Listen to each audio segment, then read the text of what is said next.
is your microphone. All right. It is a PowerPoint. Yeah, that's it. So where should I put this one?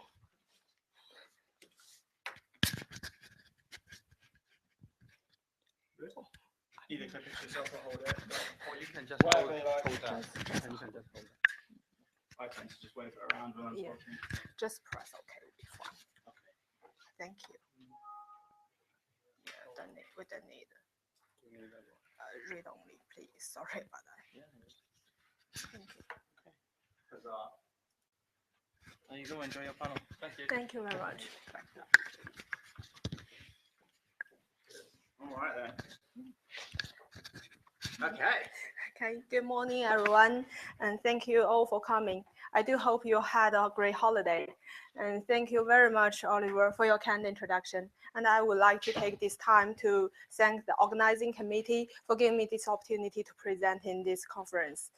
I'm Jing Wang from Bangor University Law School, working on state-led monopolies in China from the business and legal perspective for several years. And today, I'm going to talk about factors affecting the functions of the anti-monopoly law of China 2007 in the Chinese refined oil retail market, a combination of the state's industrial policy and the state-owned oil enterprises. I will use oil SOEs for short during my whole presentation.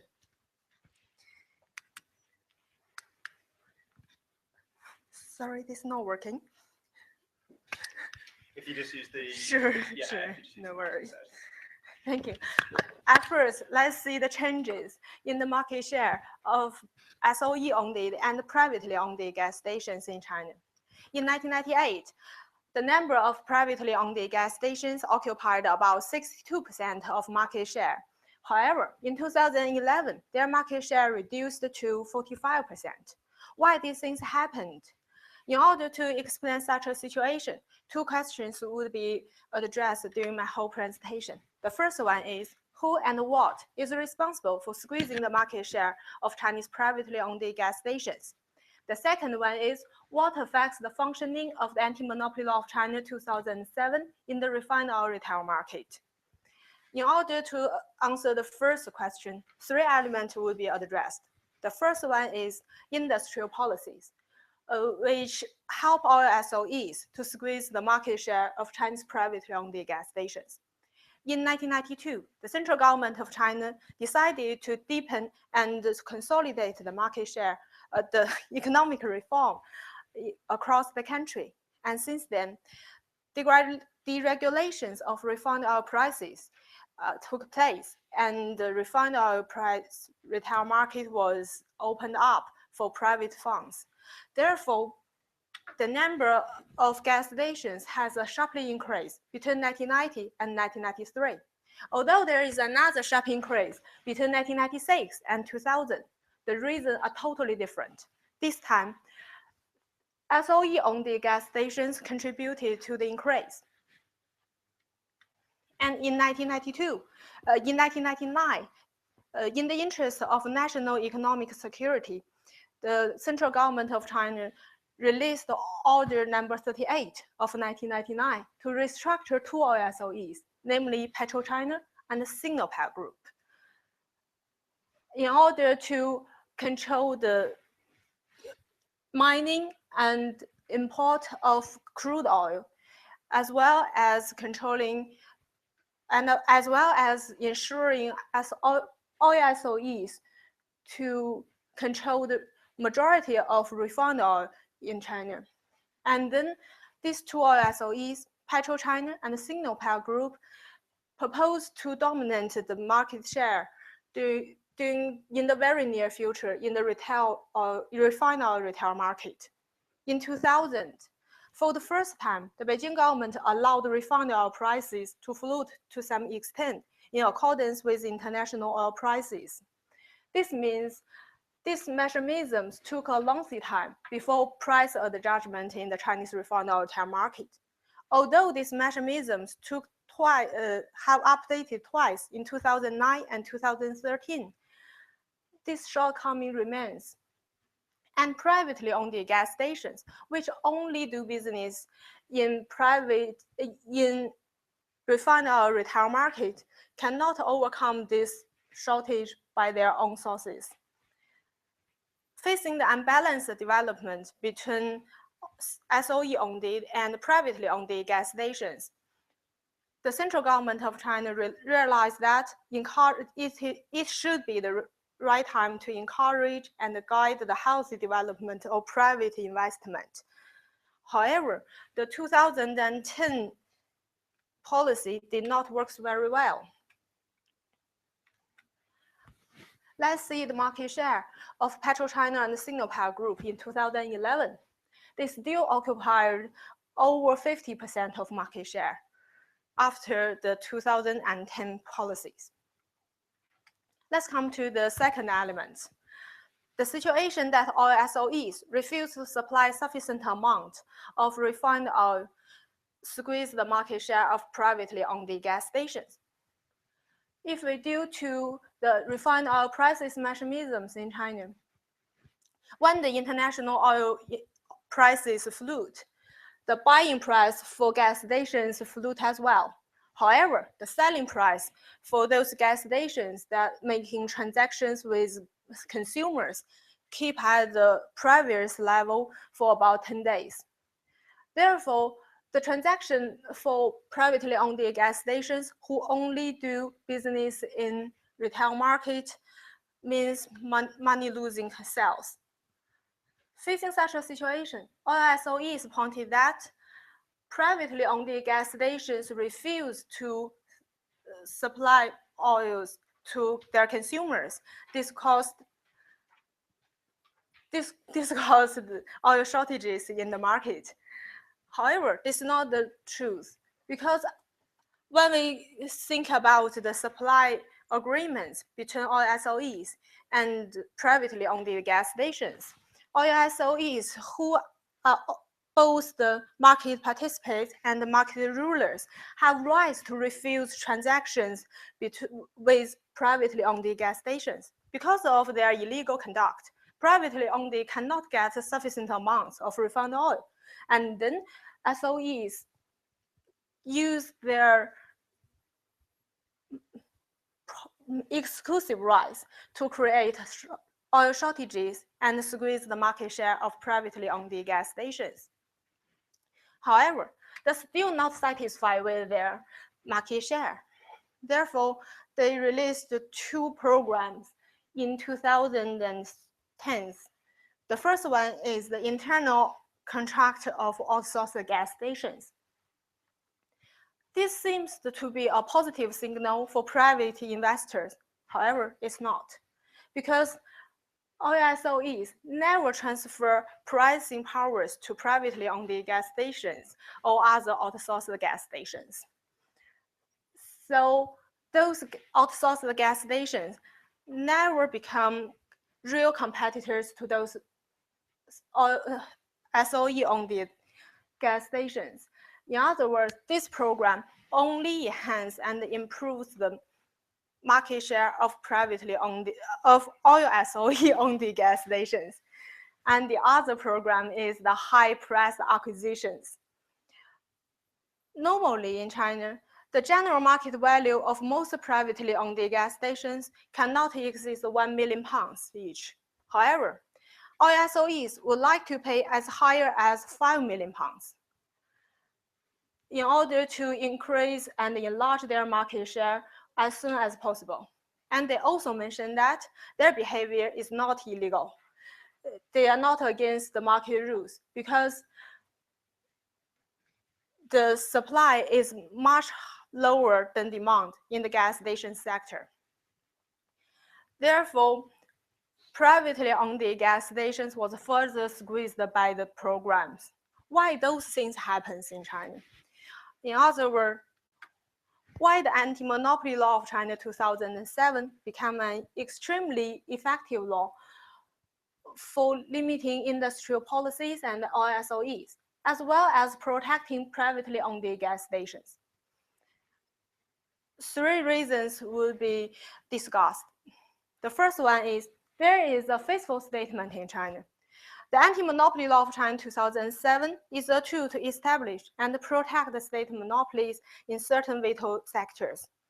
Although when we go through Article 7 of this law, it's not difficult to find that this law protects state monopolies.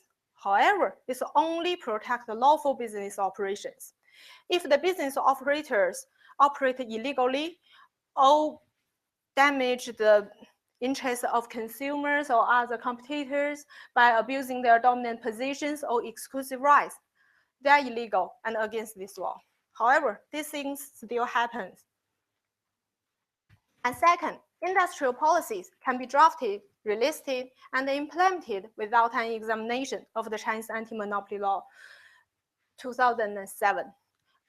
When we go through about the Article 8 of this law, it's no doubt that administrative organ or organization cannot abuse their administrative powers to restrict the competition.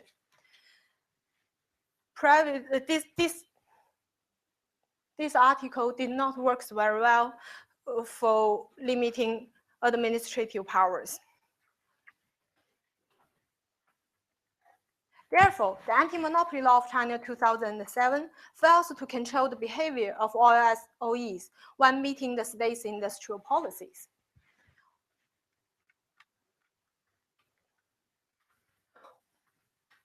Sorry, it's not working. Okay. Why this law fails in the refined retail market? Administrative powers remain the biggest obstacle for anti-monopoly implementation in China. On the one hand, the administrative lawsuits and administrative reconsiderations are useless for privately owned gas stations when they face administrative powers or anti-competitive conduct. Let's see the administrative lawsuits. Only a few, which means specific actions, could be sued or challenged by the lawsuits. That means only the administrative organs require specific people do specific things could be sued. And on the other hand, administrative reconsiderations cannot help privately owned gas stations as well, because administrative organizations would like to protect each other. The higher level supervision probably means take the foxes in charge of the hen house.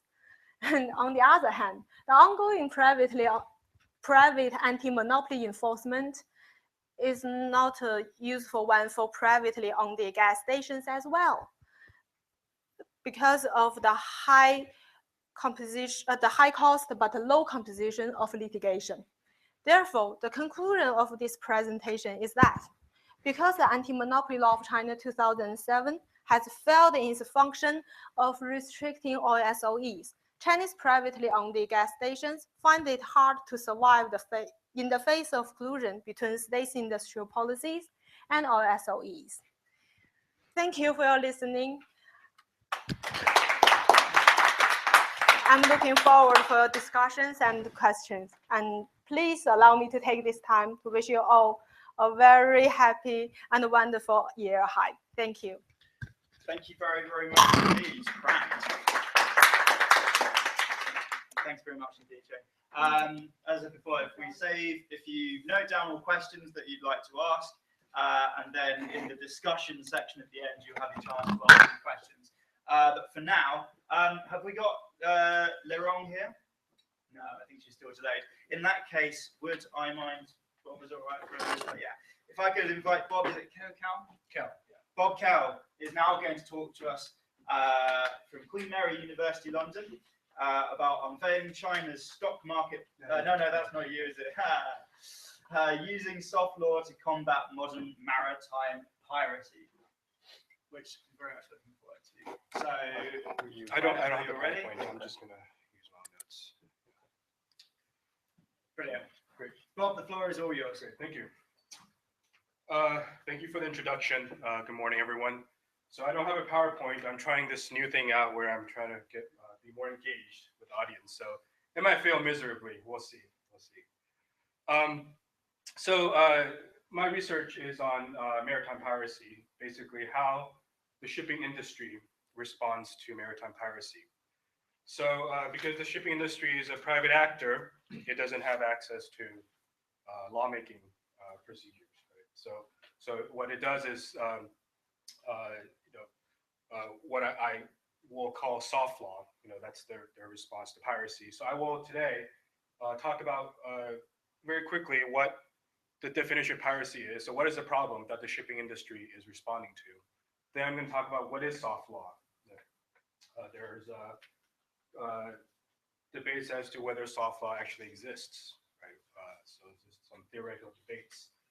I'm going to discuss very briefly the advantages and disadvantages of soft law and why it's used by the shipping industry. Then I'm going to very briefly talk about BMP4, which is the best management practice for guidelines that the shipping industry devised as an example of a soft law instrument that the shipping industry has devised to combat piracy. So definition of piracy, as we probably all know from just paying attention to the news the last few years, there's a lot of piracy happening in Somalia, right? That's one hotspot. There's different hotspots in Southeast Asia. There's a lot of piracy going on. In West Africa, off of the coast of Nigeria, there's a lot of piracy going on. So under the public international law definition, piracy is defined in UNCLOS, UN. Piracy is defined in the UN Convention on the Law of the Seas, Article 101. And it requires 4 elements. One is the element of it has to be an attack. Second, it has to be from one ship to another ship. So an act of violence, an attack, from one ship to another ship, 2 ships. Third, it has to occur on the high seas. So it has to be in the international waters. Can't be in the territorial waters of any states. 4, it has to be for private ends. So there's a lot of contention as to what that means, but generally it's been interpreted as meaning it's not for political ends. So in that sense, terrorism would not fall under this definition. But what if the terrorist attack was meant, and private ends has usually been construed to mean for monetary gains. So, but what if an attack was a terrorist attack to procure money to fund the terrorism, right? So that again gets into a very gray area. But there's just not enough cases out there for courts or tribunals to actually come up with a definition that's for across the board. So that's a very narrow, strict definition. And that's not the definition that's used by the shipping industry in commercial law. In commercial law, and the definition of piracy is important for purposes of marine insurance and for the purposes of carriage of goods. So these 2 areas of commercial law. And there's been more case law in marine insurance that deals with the definition of piracy. So the seminal case for the definition of piracy is the Republic of Bolivia v. Indemnity from 1909, and still good law 100 years later. I'm going to just read a short quote of the definition, or what the judge says should be the definition. I'm not at all sure that what might be piracy in international law is necessarily piracy within the meaning of the term in a policy of insurance. One has to look at what is the natural and clear meaning of the word pirate in a document used by businessmen for business purposes. And I think that looking at it in that way, one must attach to it a more popular meaning, the meaning that would be given it by ordinary persons, rather than the meaning to which it may be extended by writers on international law. So what we can see from that quote is that the definition of piracy in commercial law is very flexible. It's dependent on each situation on a case-by-case basis on what an ordinary, reasonable business person would deem it to be piracy. So this is the definition. Even though this is an insurance case, it's generally understood that this also applies to carriage of goods contracts. So it would apply to all commercial law dealing with piracy. But in 2011, so this case was in 1909 case law.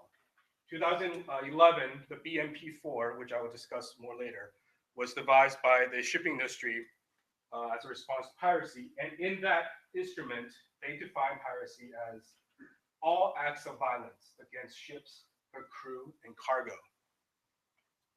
So that's basically everything that has to do with the ship, crew, and cargo. So it's very, very flexible.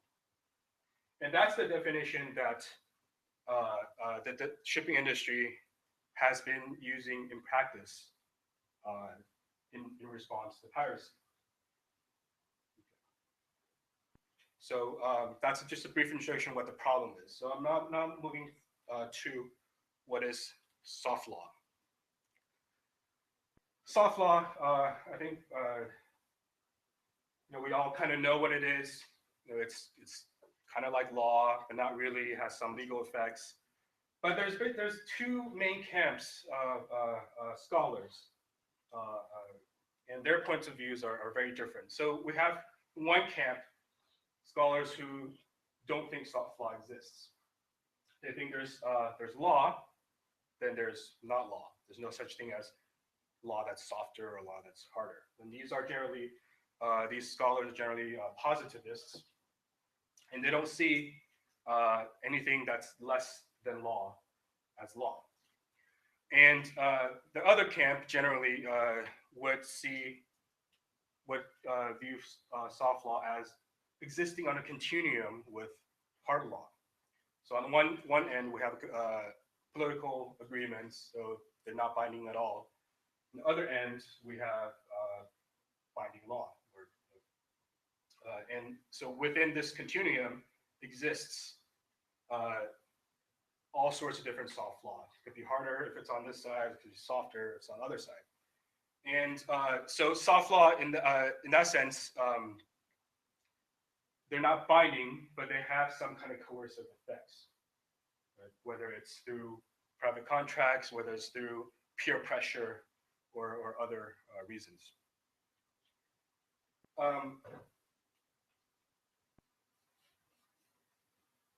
Also from the continuum aspect, there's also scholars that have proposed looking at it from 3 dimensions and not just one continuum. So Abbott and Steidl proposed looking at soft law from the dimensions of obligation, precision, and delegation. So you have 3 continuum, and it could be on different parts of the continuum.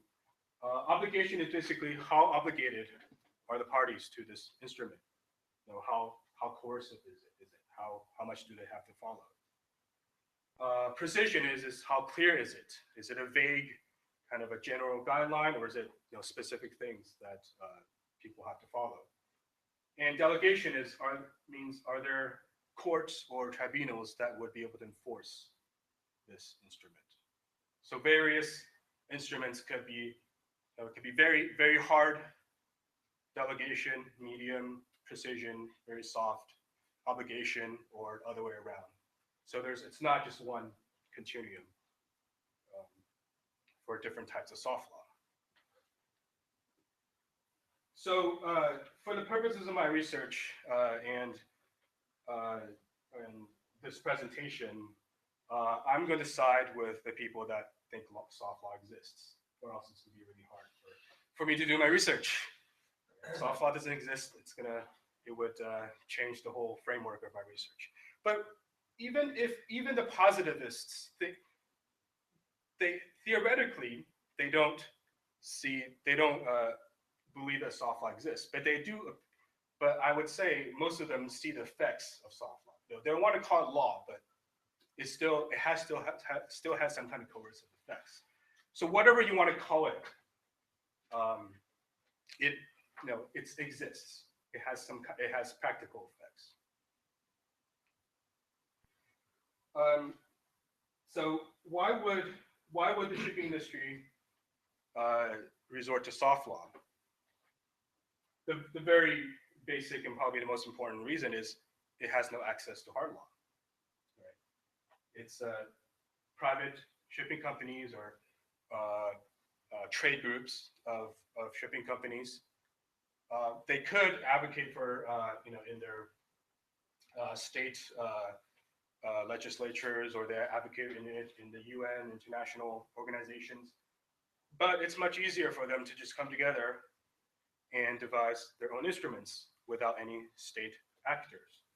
So that's an advantage that SOFLA has that they can take advantage of. They don't need anyone else. The ship industry can come together and devise instruments. Other advantages of SOFLA, it's flexible, right? It doesn't have to go through the political process. It doesn't have to have states agree and compromise on these various areas. SOFLA allows states to, allows actors, whether they're states or not, to agree because they're not binding. States can agree to very, very ideal laws or guidelines, and that they would not be able to meet, but they can still do it because there may not be consequences if they don't follow through. So those are just some of the advantages of SOFLA in general, and some of the reasons why the shipping industry has, instead of advocating for hard law, have gone their own way to devise SOFLA instruments. So for the rest of the time, I'm going to briefly discuss the BMP4, which I've mentioned a few times already. The Best Management Practice 4, so it's version 4 of the guidelines, came out in 2011. This was devised solely by the ship industry. No state involvement at all. No direct state involvement at all. Of course, probably some behind the scenes involvement, but shipping companies, Intertanko, Bingco, there's different shipping industry trade groups, saw a big problem. Ships are getting hijacked in Somalia, off the coast of Somalia, and decided we need to do something about it. States aren't doing anything about it, right? Because it's happening in international waters. No one wants to get themselves involved. They later did through UN convoys and other responses, but the ship industry thought they needed to do something on their own. So this BMP4 has basically three main principles that the ships have to follow. And keep in mind, these are voluntary principles, right?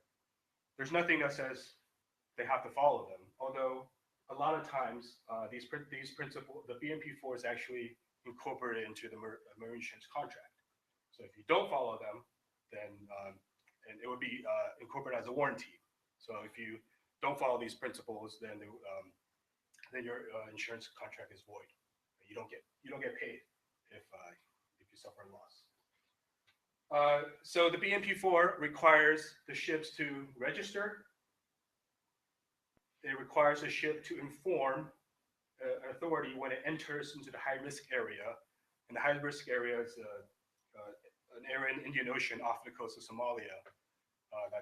It's changed a few times. It's actually narrowed recently because the situation has not been as dire. And third, it requires the companies to devise procedures to harden the ship and to also come up with protocols. Hardening a ship means putting up razor wires, water hoses, building citadels, which are basically enclosed areas on the ship where the crew can retreat to if they're hijacked. And they have to have protocols, following protocols in terms of going a certain speed within the area, doing certain maneuvers, and they have to have a protocol to that they have to follow if the ship is hijacked. So this BMP4, along with other SOFLA instruments, have been the shipping industry has basically said these are the reasons why Somali piracy has basically disappeared. But there's no empirical data. We don't know the effectiveness of these instruments. So what I've started to do with my PhD research, I don't have enough of that to share yet, is I'm looking at how these instruments have been devised and have they been effective, right? That's kind of just the industry lore. It's just, no, it's been effective. We solved it, but we don't really know for sure. So that's the basic question. How, is it effective? How is it effective? And how does it work? And hopefully answering those questions will help us solve the other piracy problems that still exist in Nigeria and Southeast Asia and other parts of the Indian Ocean.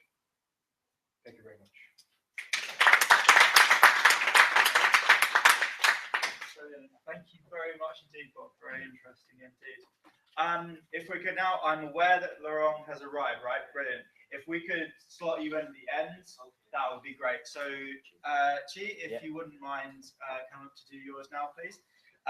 So now we have Zhang from, I hope I said that right. Yeah, from the University of Glasgow, and he is going to present on protective mechanisms for private equity shareholders in corporate.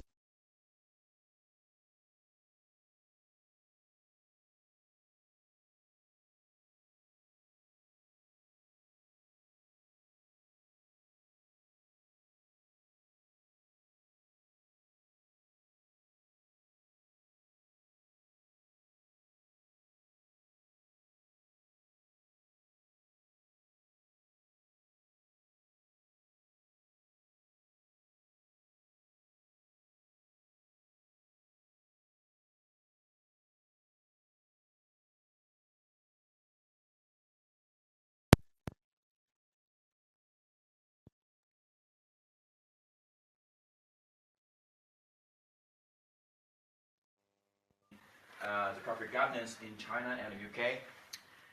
And so firstly, my research question is how to enhance the protection for private equity and venture capital shareholders in corporate governance in the context of the Chinese legal system.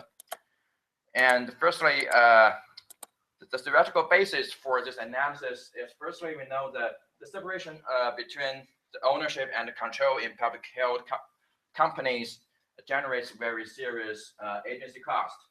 And secondly is the private equity activism, which emerged since 2070s in the last century, is a response to the dispersed shareholding structure in Anglo-American economy.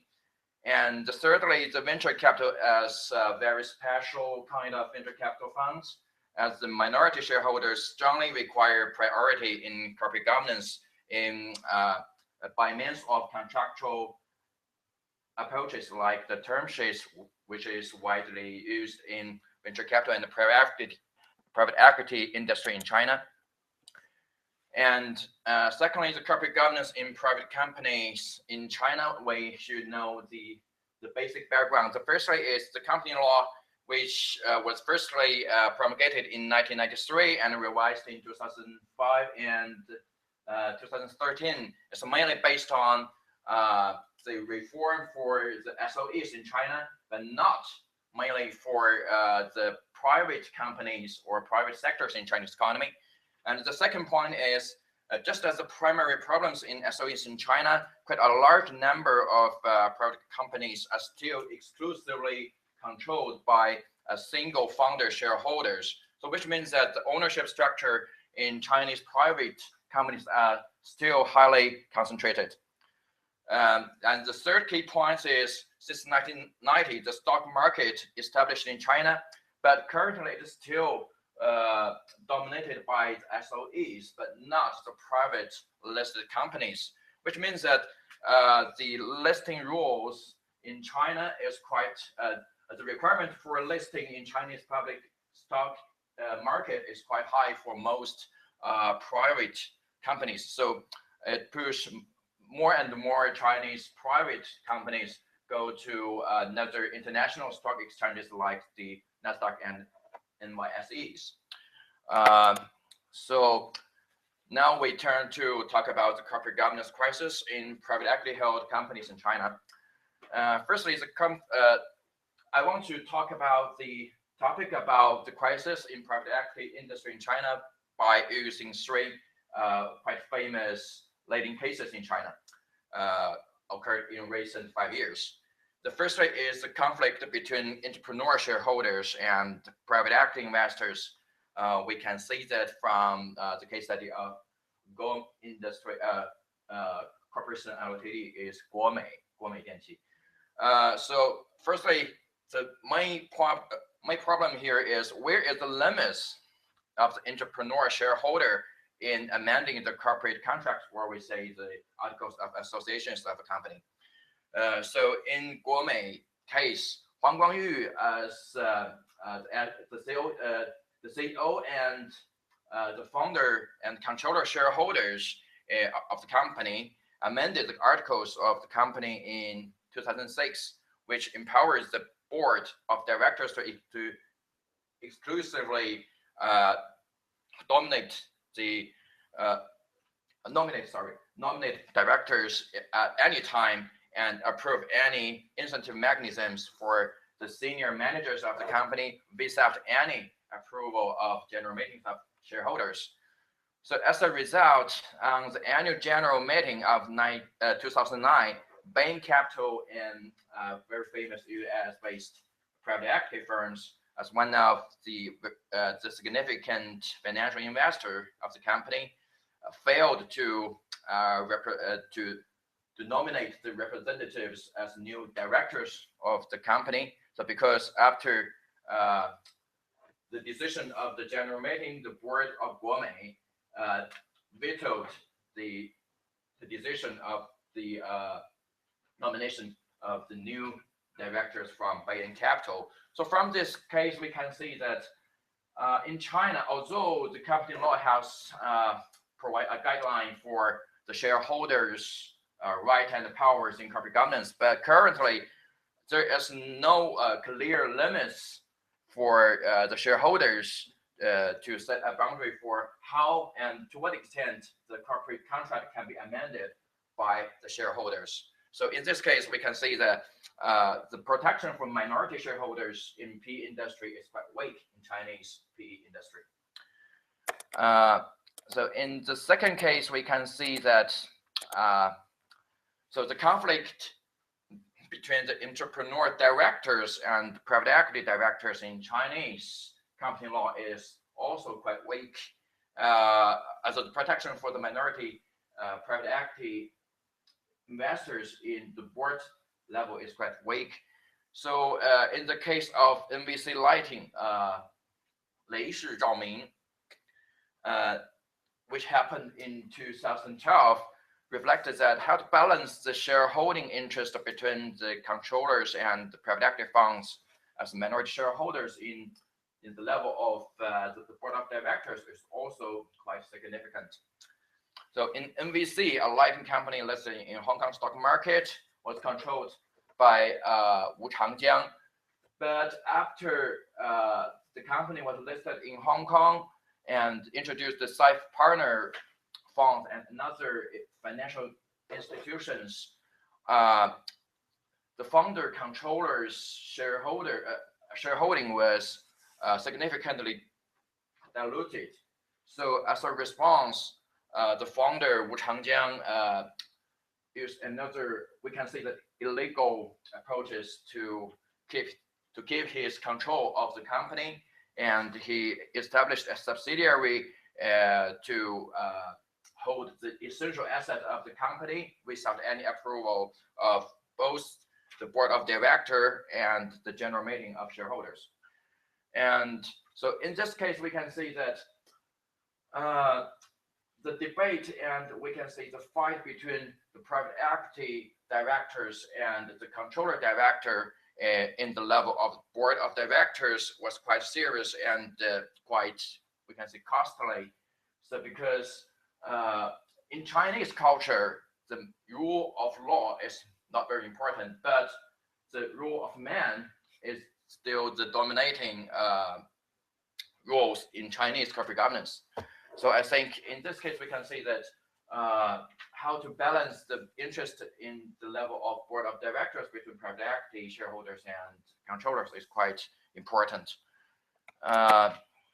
So in the third perspective in PE-held companies in China is quite special. It's about the variable interest entities, where we can see the VIE structure.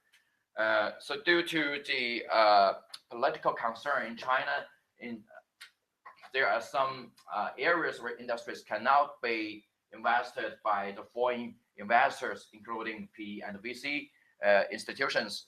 So in this case, most like the IT companies or media companies in China can only use VIE structure, which is illustrated by the diagram here.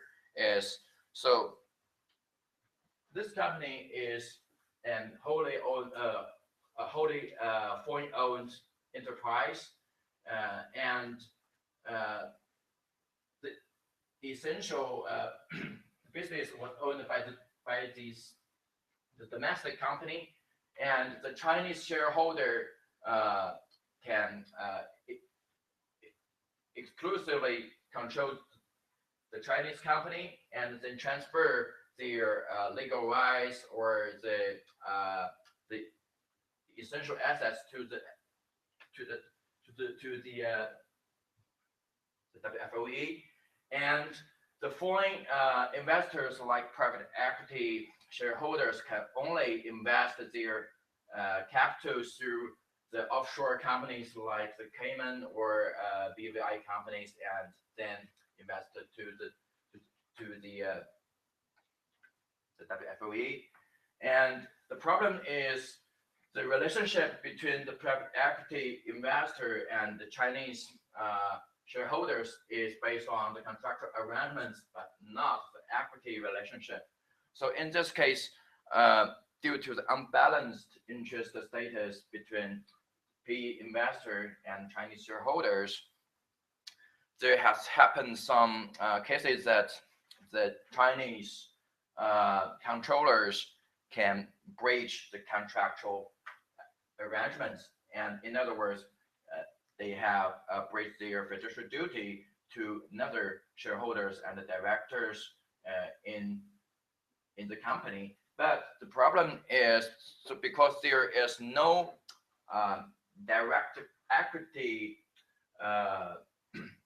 relationship, so we cannot to get remedy based on company rules.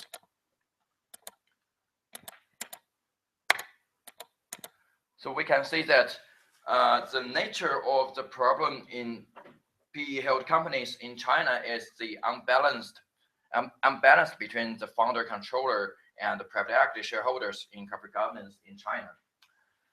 And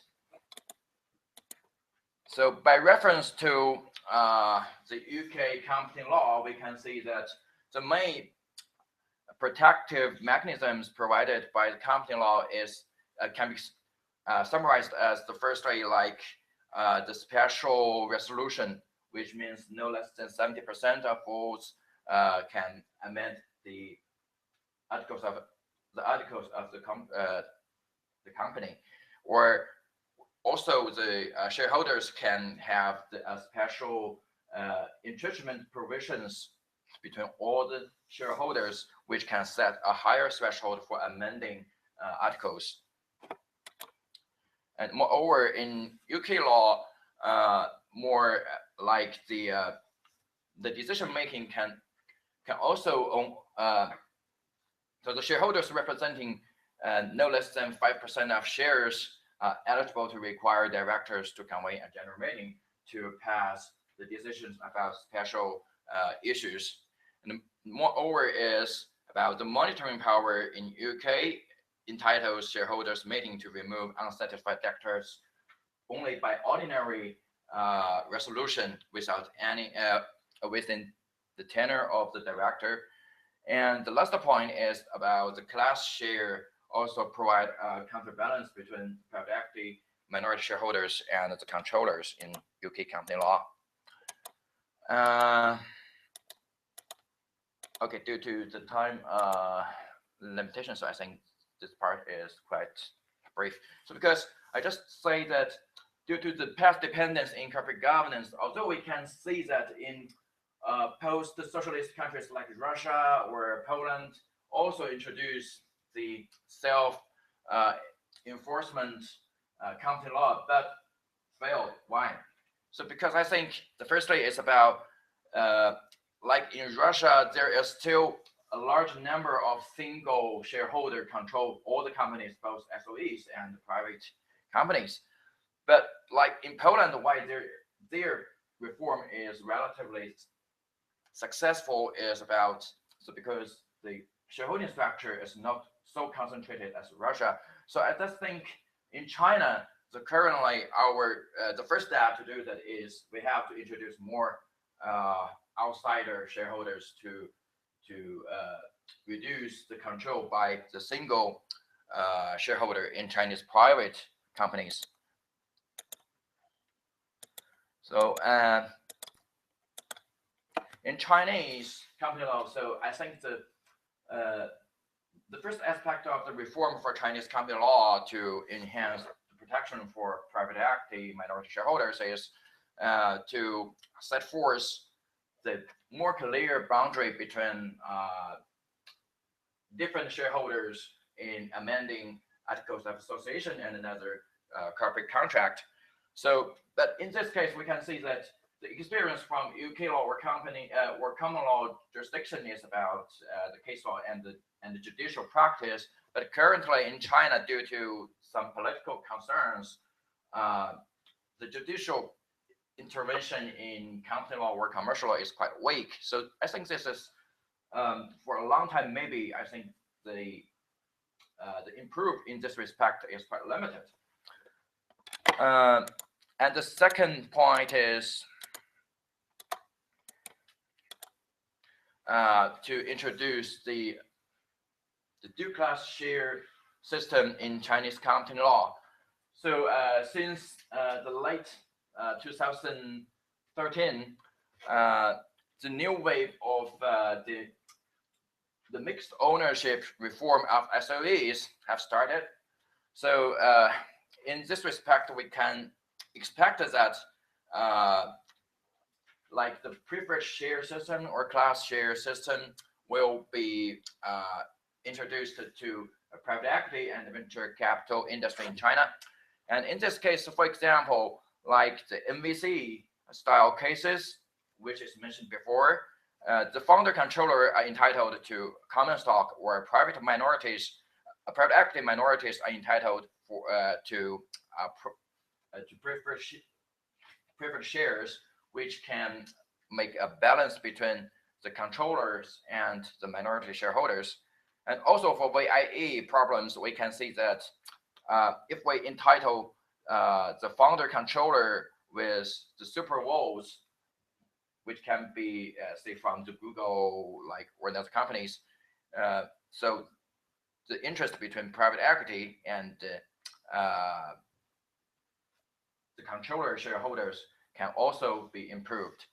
So I think in my study, I think the conclusion is, so although the problem in private equity held companies is still quite optimistic development of this industry in China, but the main problem can be solved only by the new wave of the mixed ownership reforming SOEs, which can improve the quality of Chinese company law. Okay, thank you.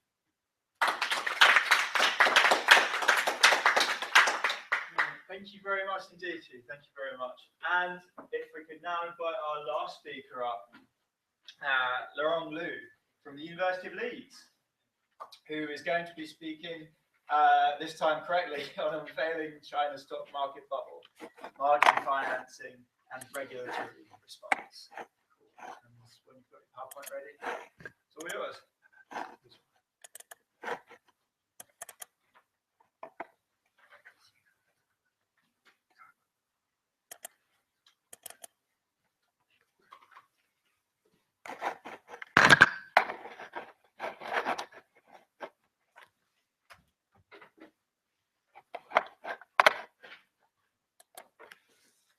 Good morning, everyone. My name is Lerong. I'm a PhD student from the School of Law, University of Leeds. I'm really sorry for my lateness as my train was delayed this morning. Today, I'm going to talk about China's recent stock market bubble. I believe many of you sitting here have heard about it before. I will talk about what's the cause for the stock market bubble and how did the government respond to it. And here I put a chart here showing the trend of the one of China's major stock market index. It is called the Shanghai Composite Index. In China, we have two stock exchange in the mainland. One is based in the Shanghai, and the other one is based in the Shenzhen. Shenzhen is a city famous for the economic reform and also for entrepreneurship. And Shenzhen is home to many high-tech companies like Tencent, who produce the WeChat and QQ, and also company like Huawei. And so you can see this picture shows the trend of the Shanghai Composite Index from early 2014 to the late 2015. You can see from the middle of 2014, it began to rise very rapidly, and the bull market lasts for 1 year, and so it reached its peak during the middle of 2015, and it rose from nearly 2,000 points to more than 5,000 points. So it rose more than 2.5 times. And after the CSI index reached its peak, it started to fall at an unprecedented speed. You can see in less than 3 months' time, it fell from 5,000 points to nearly 3,000 points. So it lost 40% of its market value in just 3 months. So you can also see these lines represent the trading values, and during the peak time, the trading value was extremely big, and in one single trading day, it can exceed more than 1 trillion yuan. So here I will show you some evidence for the stock market bubble, and I think all the evidence will show that it is not a normal rational investment. It is a big speculation. And as I said before, at the peak, the trading value 1 day was more than 1 trillion yuan. So it was even larger than the American market. And the money from the mainland China also pushed the Hong Kong Stock Exchange to a record high in 7 years. And so in Chinese stock market, the retail investor rather than the institutional investor are the dominant players. So ordinary people like us are widely participant in the speculations, and in 1 year's time, from 2014 to 2015, there are more than 40 million new share trading accounts opened in just 1 year. So now China has nearly 90 million share trading accounts. So do you know how many members does China's ruling Communist Party have? Now China Communist Party has 87 million members. So now the investors in China, the number of investors have share dealing accounts more than the member of the Communist Party even. Okay, and also according to a survey by the Xinhua, China's official media, there are 31% of undergraduate students in China taking part in the recent stock market So a quarter of them even invest more than 50,000 yuan. So from this, we can see it's a very overheated market.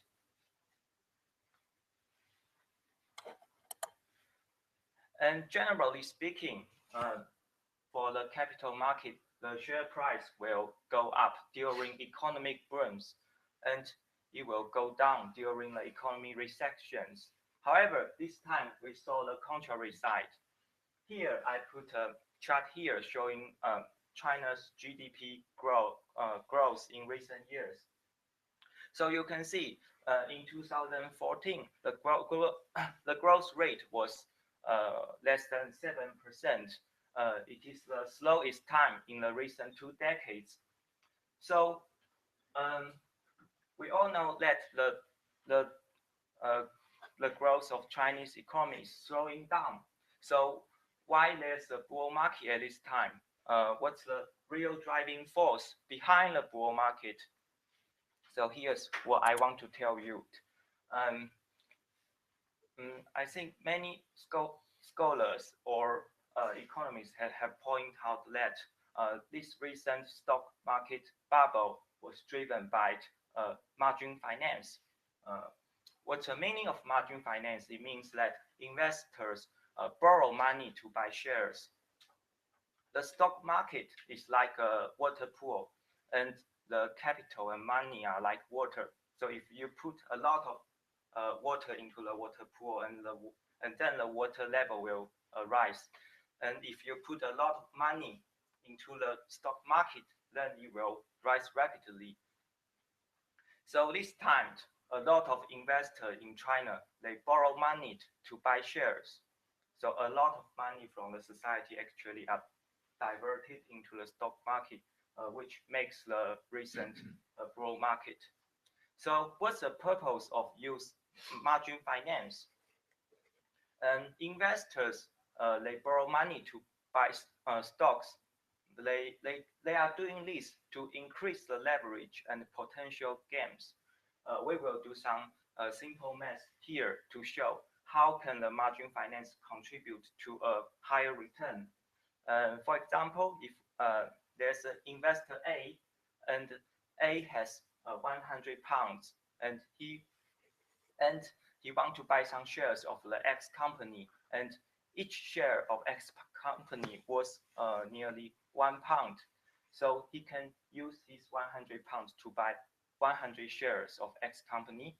And if the share price of X rises by 20% to £1.20, then A can have a profit of 20 pounds. It's quite simple. And if A still have 100 pounds, but he also borrowed another 100 pounds from his stock broker, then he will have 200 pounds. He can use the 200 pounds to buy 200 shares of X company. And if the X company's share price still rise 20%, he can get a 40 pounds profit. However, he also has to pay some fees and and also interest to the stockbroker as he borrows some money. So here's the example to show how the margin finance can lead to more potential gains. And in China, there are several ways for investors to borrow money. The first type is you can borrow money from some official stockbrokers. In China, we have more than 100 stockbrokers. We call them security companies. They are very similar to the investment bank in the West.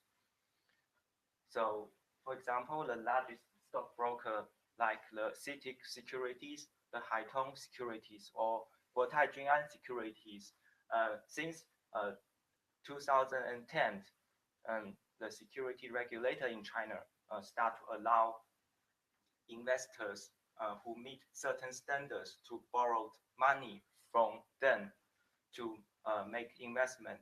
You have to meet the following standards. First one, you have to have money worth more than 500,000 yuan in your account, which is roughly 50,000 pounds. And you have to open your account more than 6 months.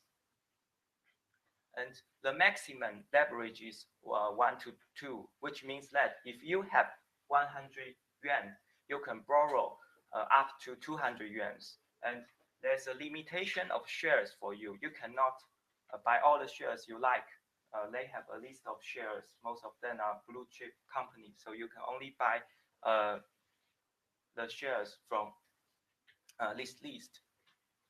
And however, in practice, many stockbrokers, they actually lower the standards. For example, they will allow people have less than 500,000 yuan to use the margin finance.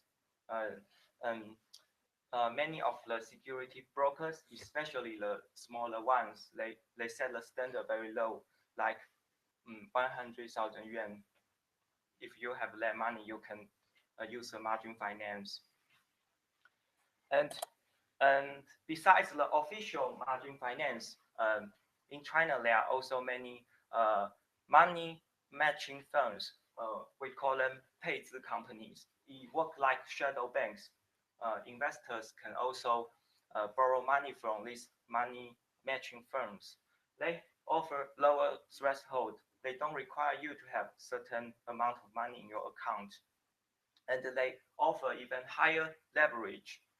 The highest leverage can up to 5 times of your capitals. If you have 100 pounds, you can borrow up to 500 pounds. And there's no limitation on the shares that you can buy. So every one of us can see the risk in this kind of investment tool. And I put one example here. If A still has 100 pounds, and he borrowed 300 pounds from the money matching companies, then he can use the 400 pounds to buy shares of X company. And if the share price of X company falls by 25%, then investor A will suffer 100 pound loss because a quarter of 400 pounds is 100 pounds. So now A will lose all of his capitals because he was forced to sell all his stock and repay the 300 pounds to the money matching firms. So you can see, although the share price only fall by 25%, due to the very high leverage, A will lose all of his money. So this is what exactly happened in China's recent stock market speculations. And now I want to talk about how did the government respond to the stock market bubbles. So generally, the approach was divided according to the different channels of margin finance.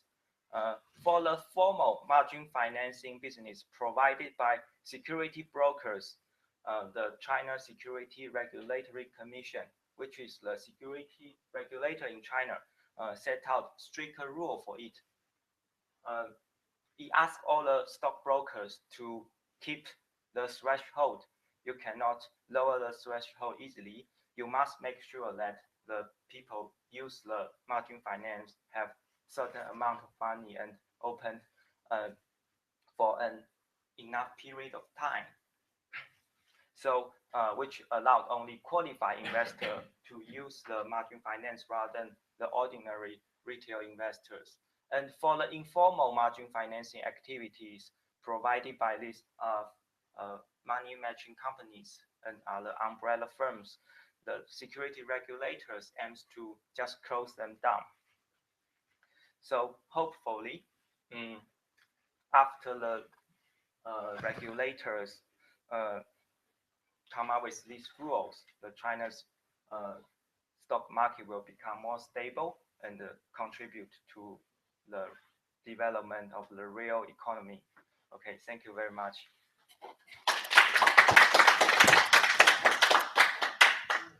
Thank you very much indeed, Lerong. Are we going to continue recording the questions? Brilliant. If I couldn't actually ask all the presenters to come to the front now, if I could, and then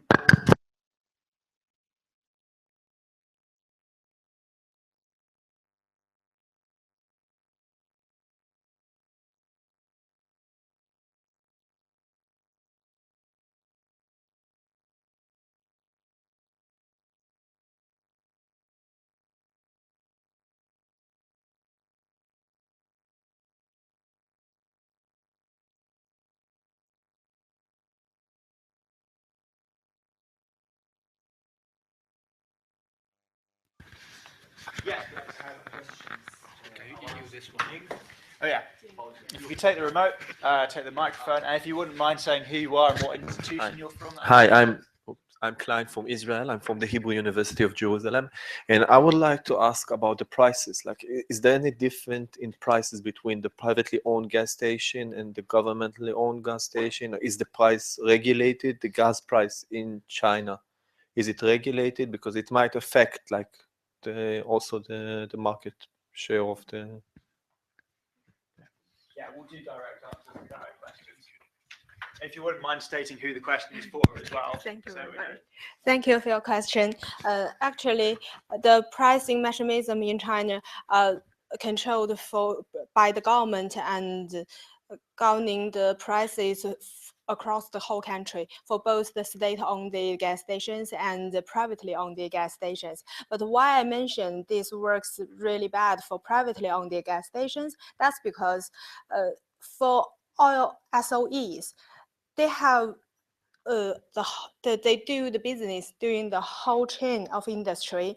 They do mining, import, sales as well.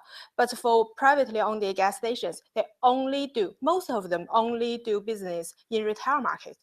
Yeah, so that's the reason. Thank you. Further questions? Hi, my name is Miroslava Marinova from University of Reading. So I have questions to think. Yeah, again. So I didn't really understand what is the structure of the market. So you mentioned that the number of the private-owned gas station is decreasing, but at the same time you mentioned that there is a state monopoly, and so I'm not clear about the structure of the market.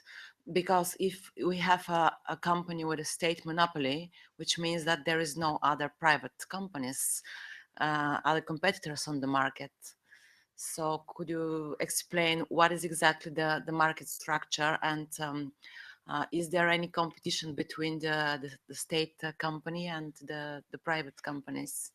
Thank you. Thank you. And thank you very much for your question. Actually, before 1992, there is no private funds participated in the oil industry. But afterwards, the central government of China allowed them to participate. There is some kind of competition between them, and the state mentioned that the competition is within the legal way. However, when we go through the whole thing, I mentioned the OSOEs go through the whole chain of the industry, but privately owned gas stations only do business in this area. So they have many things to do. I mean, OSOEs have many things to do to squeeze those private funds. It should be some competition, but it's also some unfair situations or anti-competitive behavior for OSOEs to squeeze the market share of them. And yeah, when you mentioned about the state monopolies, you say there are only state funds in this area. No, actually in China, not in that way. Most of industries in China not do things in that way. Yeah, thank you. Sorry about that. Yeah. Sorry. Is it the same? Yes, it's an additional question actually.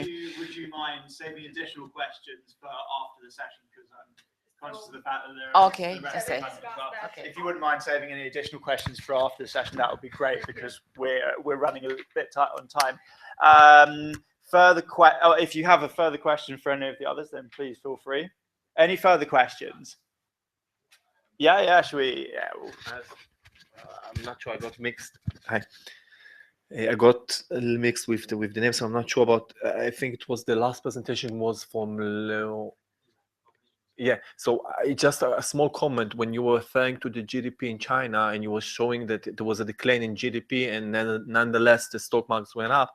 I think you also need to add a comparison to what happened in the world during this year. Though the GDP, I mean the rate China become lower. I'm not sure you need to compare it what happened to the rest of the world because we all know that investors look at alternatives and still China has been seen as the best, at least one of the best alternatives.